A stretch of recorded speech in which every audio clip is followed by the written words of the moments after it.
Kerjanya jadi apa sekarang? Oh, arsitek, IT arsitek. Ah, jadi bangunan, bukannya lo IT gitu. Ya, enggak sih, ada di IT. Ya. Tapi kekurangannya AI satu menurut saya. Apa tuh? Dia nggak akan bisa melebihi manusia. Buat teman-teman yang belum tahu, saya itu udah kerja di Aslis 2 kali gitu.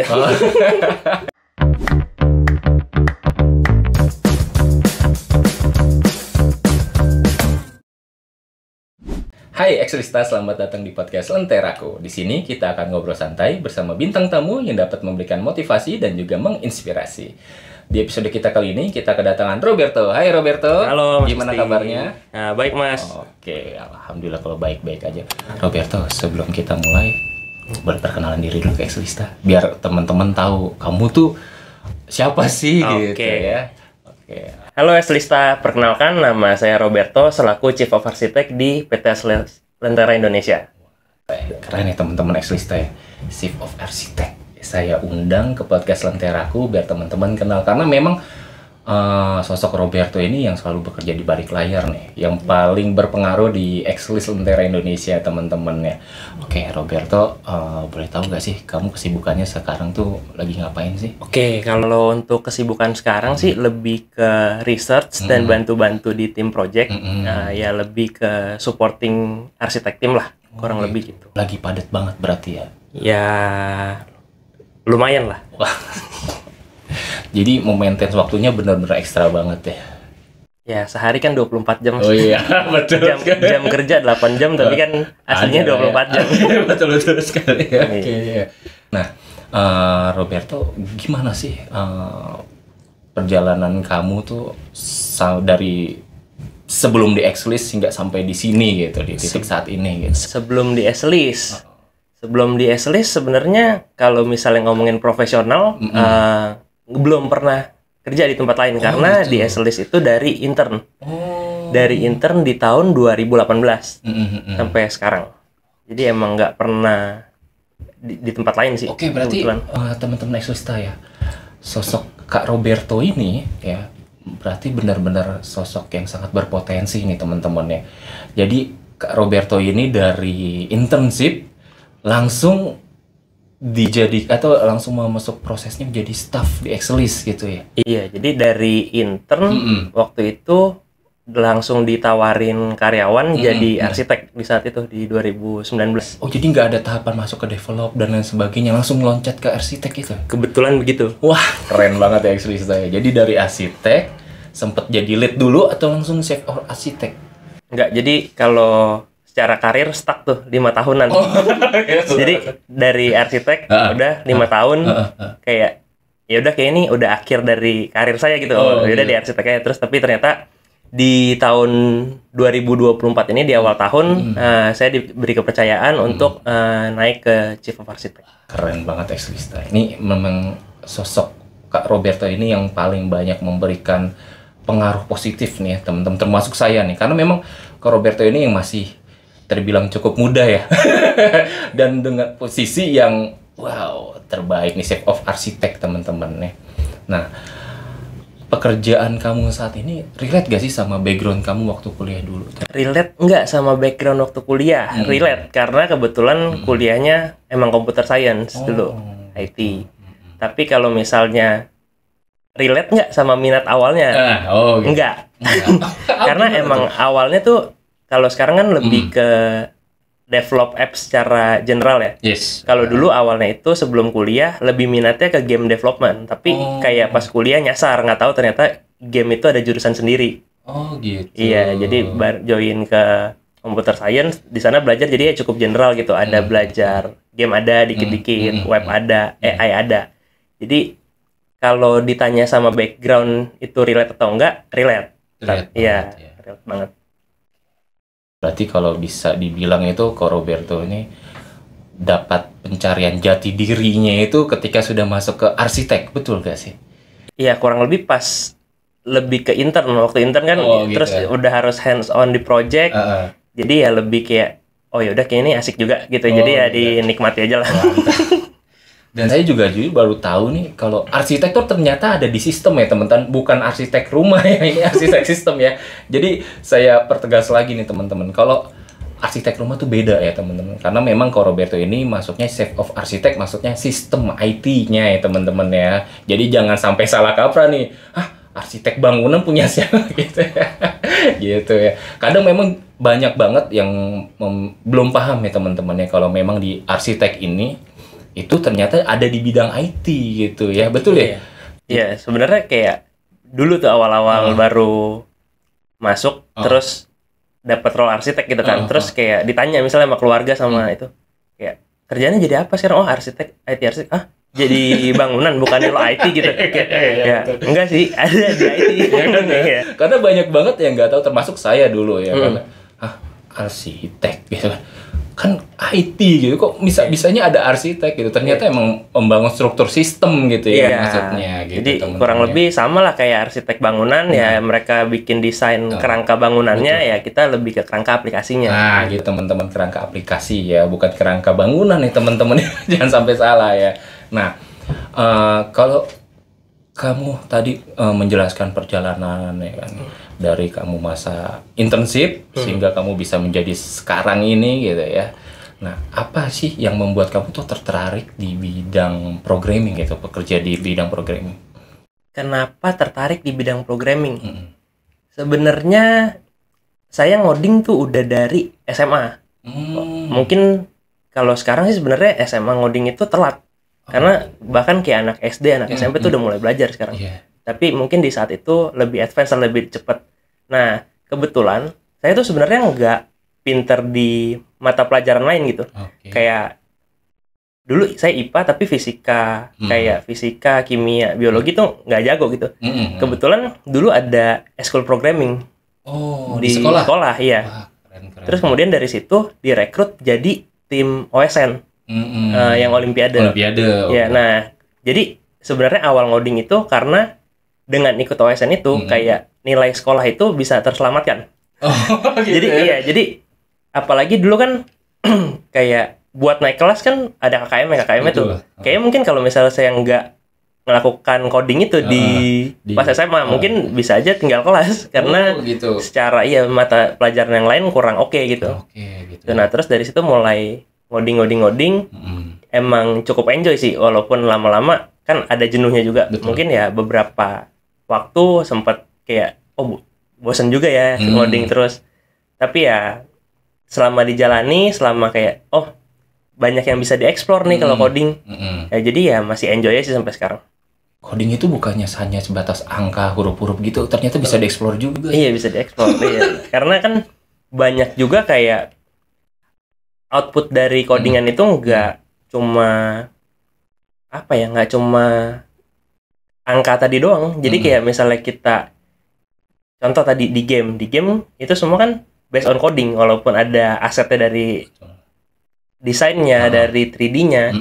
Tapi kan yang menggerakkan logiknya semua dari programming itu sendiri juga. Betul-betul memang harus dikuasai sesuai dengan passionnya ya. Kalau kita otodidak masuk ke programming, kira-kira bisa gak sih maksudnya menguasai programming itu? Bisa. Kalau menurut saya bisa sebenarnya. Karena kenapa? Secara programming itu sebenarnya kita cukup mempelajari fundamentalnya. Dasarnya kita kuatin, dan itu kalau kita misalnya mau membuat sesuatu itu kita tinggal misalnya bahasa pemrograman yang digunakan kan berbeda-beda ya. Itu bisa adjust-nya akan lebih gampang sih. Jadi kalau misalnya buat yang anak IT gitu ya, awal-awal semester awal itu pasti belajarnya algoritmanya. Jadi dia lebih pelajari ke logiknya gitu lah. Jadi nggak emang spesifik bahasa pemrograman apa. Nah dari situ emang kita kuatin fundamentalnya. Jadi ketika kita mau berkreasi di suatu bidang melalui coding itu lebih mudah. Gitu. Dan banyak juga teman-teman saya, kenalan saya yang nggak kuliah IT gitu, emang dari ekonomi, ada dari background lain-lainnya. Itu ada yang pivot karirnya ke IT. Oh gitu. Iya, dan itu memungkinkan. Dan itu benar-benar nggak hanya kita background, wah orang IT atau programming tuh harus pintar matematik, enggak juga. Yang penting kita paham gitu ya. Iya. Terkait dengan kode-kode atau coding-coding yang digunakan untuk masing-masing sistem gitu ya. Iya betul. Keren ya. Roberto tuh keren sekali ya teman-teman ya. Saya ngeliat coding aja tuh kadang suka pusing sendiri. Ini apa ya, huruf-huruf, angka-angka, tapi ada juga ya benar-benar apa ya, bisa dibilang itu coding itu sekarang dasar dari sebuah sistem, dasar dari sebuah aplikasi, dasar dari sebuah game gitu ya, ternyata coding itu ya. Jadi yang membuat gerakan dari sebuah game yang tadi ke Roberto jelaskan itu adalah coding ya teman-teman ya. Nah, Roberto, ada gak sih sosok yang membuat kamu nih menjadikan motivasi untuk diri kamu? Baik dari perjalanan hidup kamu ataupun dari perjalanan karir kamu, ada gak sih sosok yang benar-benar bisa menjadikan motivasi ya? Kalau sosok yang jadi motivasi, mungkin kalau misalnya kita ngomong tokoh dunia, lebih ke siapa ya? Mungkin Steve Jobs sih. Steve Jobs. Iya, soalnya kayak apalagi kalau misalnya kita ikutin ceritanya, biografinya itu kan dia kayak awalnya dari Microsoft, betul. Terus cabut, dia bikin sendiri Apple, terus jadi saingan sampai sekarang. Walaupun orangnya udah nggak ada, tapi karyanya masih ada gitu loh. Karyanya masih dikenang ya, masih dimanfaatkan malah ya oleh seluruh masyarakat di dunia ya. Bahkan setiap karya-karya barunya, meskipun itu bukan dia yang rancang gitu, tapi kan dasar-dasar yang tadi kamu bilang itu ya, coding-codingan semua itu masih di-upgrade terus gitu ya. Dan dinantikan juga ya karya-karya sampai sekarang. Ya semoga Roberto ke depan bisa seperti itu. Amin. Ya. Nah, tadi kita membahas motivasi. Nah, kita bahas momen. Ada ke sih momen-momen yang membuat atau terkenang nih di benak kamu tuh? Entah itu momen lucu, momen menyedihkan, atau momen-momen yang berharga dalam perjalanan karir kamu di X-List Lentera Indonesia ini. Momen-momen yang apa ya? Ketika banyak sih sebenarnya kalau momen. Tapi kalau misalnya momen-momen awal ketika meniti karir ya, dari intern, momen-momennya itu adalah kayak shocking gitu ketika awal masuk project. Itu tuh kayak semua beda banget sama yang ada dipelajarin di kuliah. Oh gitu. Iya. Itu kayak yang dipelajari di kuliah apa, yang muncul di project tuh apa, gitu kan, kayak beda banget lah 180 derajat. Tapi bersyukurnya dengan adanya fundamental ya, kita buat explore yang baru itu sebenarnya lebih mudah. Jadi bersyukur di situ. Jadi emang di awal ya cukup suffer lah gitu untuk ngejar kompetensi di project, karena emang shock. Terus juga projectnya langsung real project dulu masuknya. Jadi di situ shocking, itu yang pertama. Terus yang kedua, paling untuk momen resign. Jadi buat teman-teman yang belum tahu, saya itu udah kerja di X-List 2 kali gitu ya. Gimana ceritain dong biar teman-teman X-List tahu semua nih. Jadi di tahun 2021 itu saya sempat resign. Jadi ya resign juga cuma 3 bulan. Resign 3 bulan. Kenapa resign? Karena saat itu yang nge-trigger pertama adalah waktu 2020 kita kena pandemi gitu ya. Iya, betul sekali. Kita nggak bisa kemana-mana, kita nggak ngapa-ngapain, cuma itu udah mulai WFH tuh. Betul. Mulai WFH. Terus kayak saat itu saya mikir kayak kita kan nggak tahu ya sampai kapan pandemi itu akan berlangsung. Betul sekali. Ya mungkin buat orang-orang di luar sana ada yang udah ngalamin pandemi lebih dari sekali. Betul. Iya. Buat yang udah berumur di atas 40 mungkin udah itu pandemi kedua. Tapi saya saat itu umur berapa? 22, 23. Itu kayak aduh, masa harus mati kayak gini sih gitu. Nah, terus saat itu saya memutuskan buat buka bisnis. Buka bisnis coffee shop. Terus kalau misalnya mungkin teman-teman mau tahu nih, dia ada di bawah sini nih videonya nih. Iya ada. Ya, nah terus jadi waktu itu buka coffee shop itu kayak mulai nggak ke-handle ternyata antara kantor sama coffee shop. Jadi ya memutuskan coba mau fokus di coffee shop. Ingin fokus jadi bisnismen gitu. Iya. Udahlah, jadi bisnismen aja lah. Terus ternyata setelah resign 1 bulan pertama masih enjoy gitu urusin bisnis, tapi lama-lama kebetulan coffee shopnya kan franchise ya. Iya. Jadi kayak nggak banyak yang bisa dilakukan, inovasi pun kan terbatas. Betul. Karena memang ada persyaratan dan aturan ya. Betul, karena bukan bisnis sendiri, bukan brand yang kita bangun dari nol. Jadi ternyata setelah 1 bulan, 2 bulan, kayak, oh ternyata nggak banyak yang bisa dilakukan. Kayak ternyata kayak at the end cuma sebuah kegiatan repetitif ternyata di bisnis tersebut. Hanya kontrol gitu. Iya, cuma kontrol. Terus lama-lama kayak rutinitas ini kayaknya kurang produktif sih. Akhirnya setelah itu 3 bulan setelah resign balik lagi. Gitu. Teman-teman Excelista ya, kalau teman-teman tahu, memang selama perjalanan karir Kak Roberto ini, dulunya Kak Roberto tuh pernah resign teman-teman ya, yang tadi dijelaskan. Lalu Kak Roberto balik lagi di Exelis. Karena apa? Karena ya itulah Exelis Lentera Indonesia ya. Kalau memang kamu masih membutuhkan kami, ayo join bersama gitu ya. Itulah yang terjadi dengan Kak Roberto ya, betul ya Kak Roberto ya. Betul Mas Asti. Oke, nah balik tadi ke ke percakapan kita ya, terkait dengan masalah coding dan stocking gitu ya. Berarti setiap programmer ya atau developer lah istilah sekarang ya, itu berarti harus up to date terus dengan perkembangan teknologi. Buat harus up to date sebenarnya ya secara umum ya, tapi kalau misalnya untuk secara kerjaan sehari-hari mungkin ya nggak perlu update itu sebenarnya, karena kan tergantung tuntutan pekerjaan.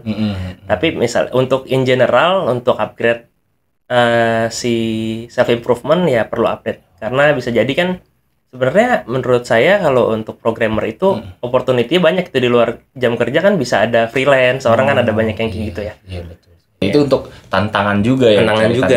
Iya. Supaya kita tadi bisa self improvement ya. Betul. Nah, berkaitan dengan yang perkembangan teknologi ini, apalagi sekarang kan lagi marak nih perkembangan AI ya. Iya. Betul. Semenjak adanya pandemi, terus pandemi sudah berlalu, langsung boom ya AI berkembang. Nah, gitu tanggapan Roberto gimana tuh terkait dengan perkembangan AI ini? Apakah dengan adanya perkembangan AI ini berpengaruh besar gak sih buat kehidupan kita?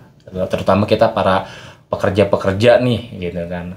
Ada gak sih dampak-dampak positifnya atau dampak negatifnya menurut Roberto gitu, di pandangan Roberto ini? Dampak positif dan negatif dari perkembangan AI. Kalau untuk dampak positifnya sebenarnya cukup banyak ya menurut saya, Mas. Karena gini, untuk hal simpel aja deh di keseharian kita.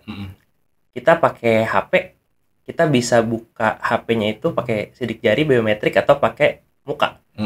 Face recognition. Betul. Itu juga udah bantuan AI gitu loh. Kayak sebenarnya manusia sangat terbantu dengan adanya AI. Paling secara kekurangannya, AI itu membuat manusia malas sebenarnya. Kalau menurut saya. Karena apalagi ChatGPT muncul sekarang. Iya, betul. Jadi ketika orang, apalagi anak-anak yang baru belajar gitu ya, kayak apa sih sekarang generasi alpha. Generasi alpha udah dari awal langsung main gadget, langsung kenal ChatGPT. Sebenarnya kayak gitu menurut saya, selama penggunaannya secara bijak, itu akan baik. Tapi ketika misalnya dari orang tuanya, dari gurunya itu nggak ngasih arahan yang tepat, penggunaan ChatGPT atau AI lainnya itu menurut saya jadi kurang oke, karena jadinya membuat orang tersebut menjadi malas.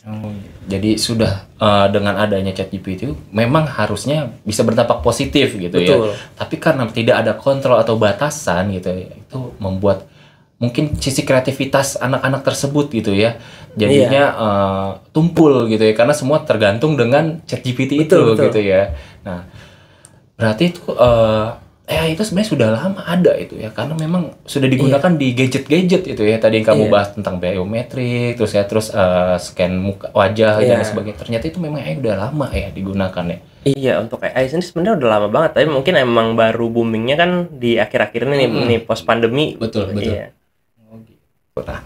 Nah, dari dampak tersebut, kalau kita masuk ke ranah pekerjaan ya, apalagi kan sekarang nih AI sudah berkembang banyak. Ada banyak banget pro kontra di lingkungan masyarakat terkait dengan perkembangan AI ini ya. Terus ada yang bilang, gara-gara AI ini gitu ya, ranah saya jadi diambil gitu. Karena AI ini saya akhirnya di lay off atau diberhentikan dari tempat saya bekerja. Nah, menurut Roberto gimana tuh? Oke, ini sebenarnya bakal banyak pro kontra nih. Ya, betul sekali memang pro kontra. Karena kita kalau misalnya buat yang teman-teman kena layoff, kita nggak tahu juga policy company-nya gimana sampai nge-layoff dia. Tapi kalau misalnya kita ngomongin AI itu berimpact ke pekerjaan, sebenarnya kita bisa ambil dua sisi juga, positif negatifnya. Betul, satu, kalau secara negatifnya memungkinkan pekerjaan kita sebagai manusia di-replace oleh AI. Tapi sebenarnya AI itu kan sebenarnya sebuah tools yang bisa kita gunakan untuk berkolaborasi.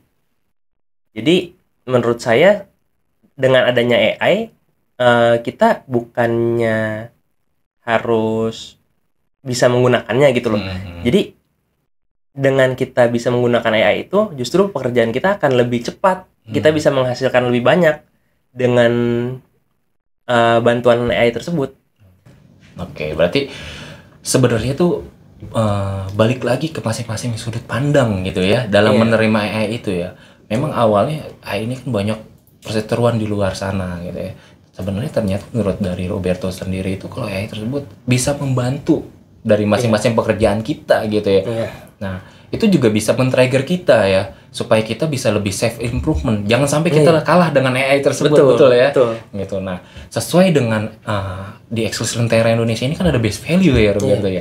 Nah, kalau di base value kita itu kan ada trust forward the change, betul ya. Kita harus selalu up to date dengan perkembangan teknologi supaya kita itu bisa bisa lebih berkembang, bisa lebih berkembang dan tidak tersisihkan dengan perkembangan teknologi, betul ya. Seperti itu sih memang ya. Nah, kalau dari pekerjaan sehari-hari Roberto beserta tim nih, apakah AI itu juga punya dampak? AI tentunya berdampak sih kalau untuk sekarang ya. Kayak misalnya sebelum kenal ChatGPT gitu ya. Sebelum kenal ChatGPT dulu kita programmer itu biasanya kalau misalnya mau cari informasi biasanya tuh umumnya di Stack Overflow. Itu jadi kayak forum untuk kayak tanya jawab, ada case apa. Misalnya error nih nggak bisa akses ini itu. Nah, kita carinya biasa di Stack Overflow. Nah, dengan adanya ChatGPT sebenarnya itu lebih mempermudah. Ketika kita ketik di sana, dia itu bisa bantu cari source-nya. Gitu. Dan bahkan juga ketika kita mau melakukan research, misalnya kalau dulu kan kita cari-cari sendiri nih. Cari-cari sendiri, tools apa sih yang lagi bagus, yang buat memenuhi kebutuhan kita. Carinya juga repot, mesti nge-scroll dulu kan. Harus mengriset dan menganalisa gitu ya. Kalau sekarang tinggal tanya ChatGPT nih misalnya. Dan dijawab. Kita butuh tools untuk ini. Ada apa nggak? Ada listnya nggak? Dia bisa kasih list. Kalau misalnya kita lihat terus kita coba explore dari situ nggak ada yang oke, kita tinggal minta yang lain gitu. Kayak ada nggak list yang lain? Gitu. Ntar dia bakal kasih alternatif lain. Dan itu menurut saya cukup mempermudah. Gitu, ya. Tapi ada nggak sih tantangan terbesar nih dalam bidang programming gitu kan? Dengan adanya perkembangan AI yang semakin maju nih. Apalagi sekarang juga ada sebuah AI yang bisa membuat sebuah aplikasi. Nah, kira-kira tuh bagaimana tuh? Apakah kiranya nanti dengan perkembangan tersebut banyaknya pekerja yang di bidang programming ini akan tersisihkan atau bagaimana gitu? Kalau tersisihkan menurut saya enggak. Karena dengan adanya aplikasi itu sebenarnya mempermudah si developer tadi. Tapi kalau menurut saya nanti pasti ada kurvanya. Emang. Jadi kalau misalnya sekarang kan karena orang-orang misalnya belum pakai AI nih. Bikin aplikasi lama. Harga aplikasi itu mahal. Lama-lama akan jadi harganya turun, terus jadi cepat. Karena cepat jadi harganya lebih murah. Gitu. Iya, jadi ntar paling jadinya yang awalnya di bisnis IT ini untungnya 100% misalnya. Nanti mungkin bisa jadi cuma 20% karena emang harganya harus turun mengikuti supply yang ada kan. Betul sekali, betul. Nah, bicara dengan perkembangan AI yang semakin berkembang dan semakin marak nih, baik dari kehidupan sehari-hari, bidang pekerjaan manapun gitu. Nah, menurut Roberto, bisa gak sih kita tetap berdiri kokoh gitu ya. Atau apalagi kita Roberto ini kan menjadi sosok pemimpin dari sebuah tim project. Dia sosok pemimpin dari sebuah tim project dan juga memimpin juga di PT Exos Sementara Indonesia ini gitu ya, dalam ruang lingkup arsitek tim dan programming tim gitu. Kira-kira bisa gak sih Roberto ini tetap memberikan inspirasi, memberikan motivasi kepada teman-teman gitu, supaya mereka tuh jangan sampai kita kalah dengan semakin maju gitu, seperti yang tadi Roberto bilang ya. Kalau kita ini tetap bisa bertahan gitu, tapi meskipun dengan kedepannya itu perkembangan AI ini yang tidak bisa kita tebak gitu ya, paham ya? Nah, kira-kira masih akan tetap bisa gak sih kita berdiri kokoh gitu? Untuk bisa berdiri kokoh, menurut saya sih bisa. Kenapa? Karena balik lagi, saya percaya tim saya mempunyai fundamental yang kuat. Dengan fundamental yang kuat itu, kita bisa berkolaborasi dengan AI dan menciptakan karya yang lebih baik, lebih cepat, dan kita bisa deliver itu dengan lebih baik. Teman-teman Exlista ya. Inilah sosok Kak Roberto ya. Karena apa? Karena Kak Roberto itu terkenal sangat optimis. Ya. Bisa memberikan motivasi dan inspirasi sesuai dengan tema kita di podcast Onteraku ini ya. Saya mengundang bintang tamu yang dapat memberikan motivasi dan juga inspirasi. Inilah sosoknya. Sebenarnya ini gue star teman-teman ya. Gue star bintang tamu yang sangat ditunggu-tunggu gitu. Karena sosok ini merupakan sosok yang sangat menginspirasi ya. Nah, ada gak sih dari Kak Roberto ini tips-tips gitu supaya teman-teman kita yang benar-benar mencintai dan menyukai bidang programming itu untuk bisa lebih kreatif gitu ya, untuk bisa lebih up to date atau tetap kokoh dengan adanya perkembangan AI gitu, dan sehingga mereka tuh tidak tersingkirkan atau tidak pesimis gitu. Oke, gimana buat menginspirasi mereka? Oke. Gini, teman-teman tuh harus sadar gitu, kayak sebenarnya AI itu kan buatan manusia gitu. AI itu buatan manusia, manusia buatan Tuhan. Betul gitu. sekali. Iya. Betul. Kalau mungkin banyak yang di luar sana ngomongin kayak bisa nggak sih AI mengalahkan manusia gitu? Betul. Nah, itu yang sangat pro kontra banget itu ya di yang saya dengar dari sosial media, kalau nanti nih kedepannya nih kita bakal dikalahkan oleh AI gitu, apalagi dengan adanya konspirasi yang sangat carut marut gitu ya, sangat marak di luar sana gitu. Kalau menurut saya manusia bisa dikalahkan AI atau enggak? Manusia di sini ini ya lebih ke human bukan person. Betul. Kalau person mungkin AI bisa mengalahkan person, tapi secara human AI menurut saya dalam 5-10 tahun ke depan itu juga masih mungkin belum bisa mengalahkan human. Tapi kita nggak tahu, mungkin nanti ada algoritma mereka bisa self-learning yang lebih advance terus bisa beyond human, ya nggak tahu. Tapi untuk saat ini nggak bisa menurut saya. Jadi teman-teman ya menggunakan AI itu untuk kolaborasi. Jangan kayak, aduh, gue di replace AI nih. Gue di replace AI nih. Udahlah, nanti juga di replace AI. Nggak gitu sih menurutku. Soalnya gini, tetap aja pembelajaran AI itu berdasarkan dataset. Jadi dia itu belajar dari data yang udah ada. Dan itu dia olah, di-compute untuk menghasilkan output yang kita butuhkan. Tapi mungkin emang ada plus minusnya AI dan si manusia. Human, manusia itu sebenarnya banyak kekurangan ya. Betul, gak mungkin. Iya, kenapa? Satu, manusia bisa capek. Yes, betul sekali. Manusia punya emosi. Misalnya dia lagi ada masalah, dia itu mungkin di pekerjaannya bisa jadi terganggu juga. Betul. Terus banyaklah faktor-faktor lain. Faktor eksternal ya. Faktor eksternal. Sedangkan si AI ini nggak bisa capek, dia belajar terus. Paling mentok-mentoknya ya kalau misalnya ada satu AI nih yang lagi famous, terus dia di host di suatu server, diakses banyak orang, paling servernya yang capek. Gitu. Iya, paling dia nggak bisa menjawab. Tapi 1 + 1 × 2 AI bakal tahu itu 3. Iya. Gitu. Iya. Tapi kalau manusia capek, 1+1 × 2 bisa jadi 4, bisa jadi 2. Betul. Gitu. Tapi kan kalau secara aktual data, angka, pasti AI akan lebih akurat. Betul. Gitu. Tapi kekurangan AI satu menurut saya. Apa itu? Dia nggak akan bisa melebihi manusia. Ya, karena manusia pencipta AI. Jadi begitu ya teman-teman ya. Seperti yang dibilang oleh Kak Roberto, kalau sebenarnya tuh AI itu diciptakan oleh manusia. Jadi jangan sampai kita sosok manusia itu kalah oleh AI. Ya. Karena apa? Karena kita ciptaan oleh Tuhan. Yang diciptakan oleh Tuhan memiliki banyak akal pikiran, memiliki banyak kelebihan. Masa kalah oleh sebuah teknologi gitu. Jadi seperti yang Kak Roberto bilang, kita harus tetap self improvement. Ya, betul ya Kak Roberto ya. Nah, gitu. Nah, Kak Roberto ada gak sih hal yang ingin dicapai ke depannya nih? Hal ingin dicapai ke depannya. Apa ya? Hal yang ingin dicapai banyak sih sebenarnya, Mas. Iya. Dalam konteks pribadi maupun karir, terserah gimana baiknya. Oke ya, kalau untuk sebagai pribadi tentunya ingin bisa improve lebih banyak, lebih baik, bisa berkontribusi ke masyarakat juga, terus kemudian ya bisa sebagai lead juga bisa menjadi contoh yang baik buat tim.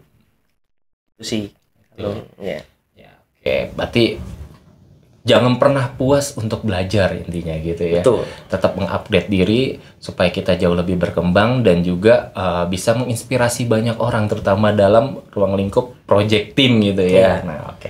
Nah, Roberto nggak terasa kita sudah di sesi akhir.